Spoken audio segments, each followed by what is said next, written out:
Chinese roller coasters and Asian roller coasters in general are usually very unique and not as well known as European coasters, so I thought it would be fun to react to some of them today, because some of them are very weird and also some of them are very great. So we're going to start off with this crazy knockoff Vacoma.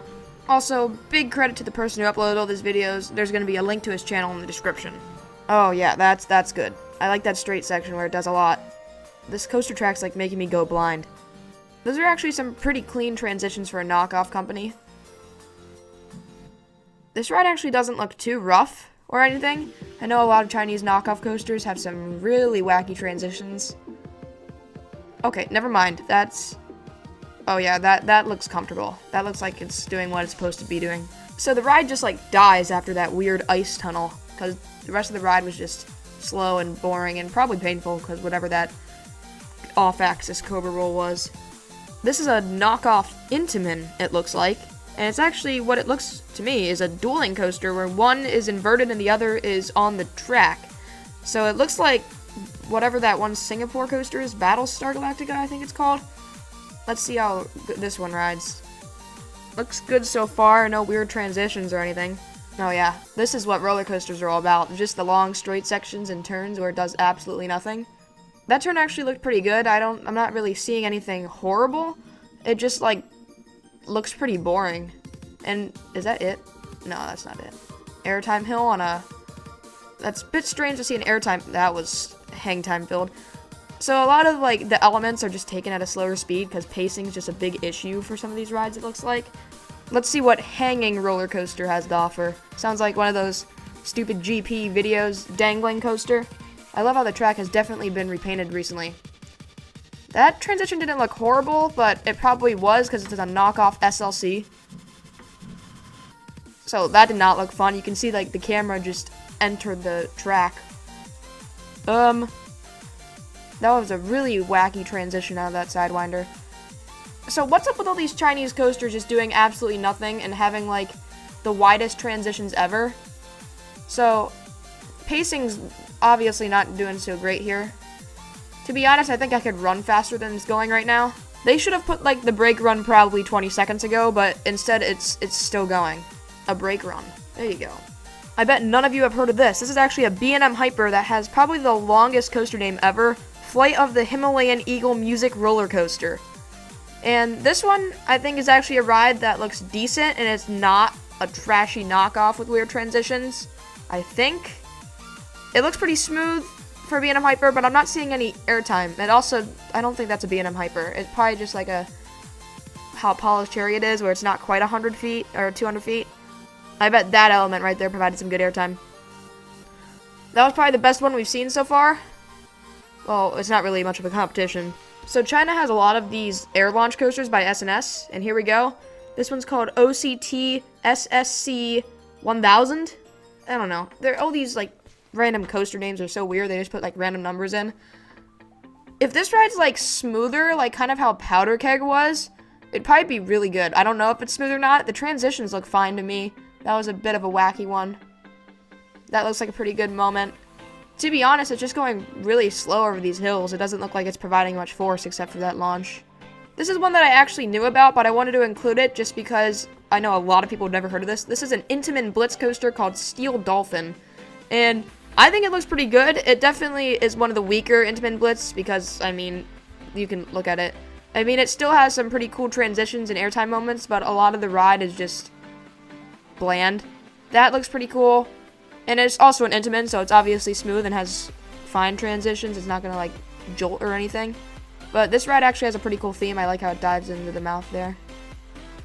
And second launch. I don't know what's up with those, like, random long airtime hills. It's like Mighty Canadian Mindbuster all of a sudden. And now we get into, like, the Maverick part.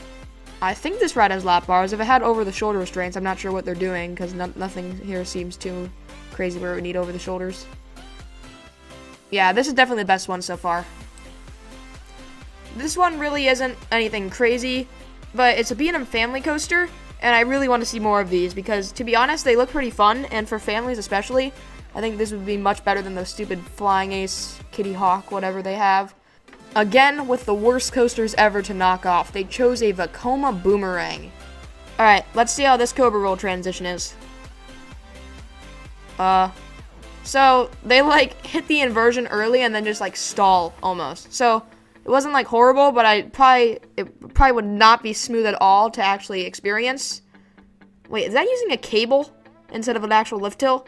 Because I believe the boomerangs use a lift hill instead of a cable. Alright, let's actually see how long this takes.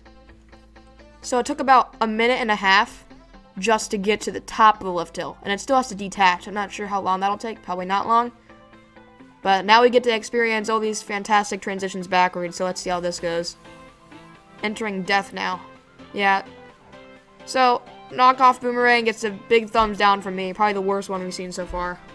So this indoor coaster is an attempt at a thrill coaster, but I just don't think it worked well. Because it looks like it's trying to be flying a serial chase.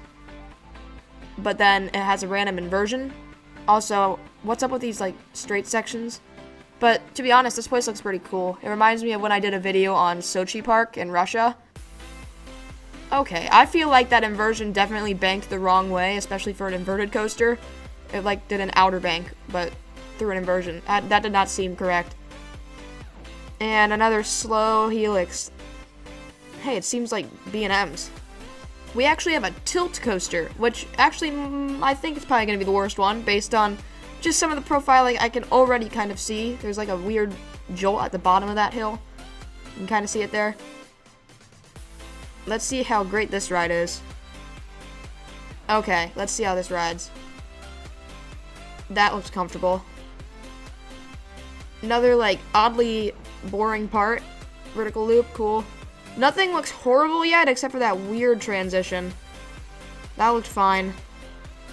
I really hope this doesn't have over the shoulders because just how these parts probably track just won't go well. Alright, corkscrew, let's see how this goes. Smooth transition, but hang time. For some reason, all of these knockoffs use aero track. This looked like it was trying to do like a knockoff, almost shuttle coaster, kind of like whatever they're called, shuttle loops, but it used a lift hill. So far, it looks pretty good. You know, I bet that little pop probably provides some good airtime. Pretty good loop. I don't think this ride turns at all. No, it doesn't look like it's turning at all. This one actually looks pretty cool. The loop entrance kind of looks janky, but overall, whoa, Copperhead Strike. Overall, I think this ride looks actually pretty good. Yeah, that's definitely one I would ride. I love all the safety features in the station to prevent anyone from going into the train. This ride definitely does not look like only 255 feet. That looks over 300 easily. This is Coaster Through the Clouds, another like Intamin that no one's ever heard of in China. And they need to look at this ride more because this ride looks incredible. Look at how big that structure is. That is no way 255 feet. That looks like easily 300. And it's in the middle of a city. This ride looks incredible. It almost looks like probably better than Millennium Force, maybe even G-Force, just because it looks like a longer experience. Yeah, this ride looks good. This is definitely the best one so far. So this is a Premier Spaghetti Bowl, so like Joker's Jinx, but I wanted to see how different it is. Okay, I think that's going a bit quick.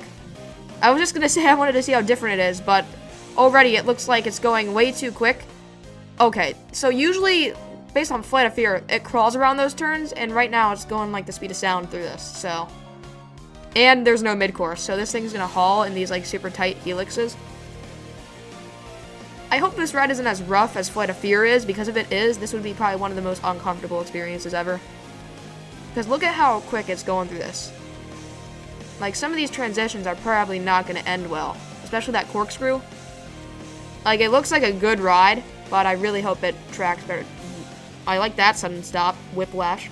This one's called Roller Coaster. It's a Chinese knockoff aero loop screw, so let's see how this is. I like the color changing. I don't know what's up with the supports on the loop. It looks like a Hopkins coaster. Let's see this transition.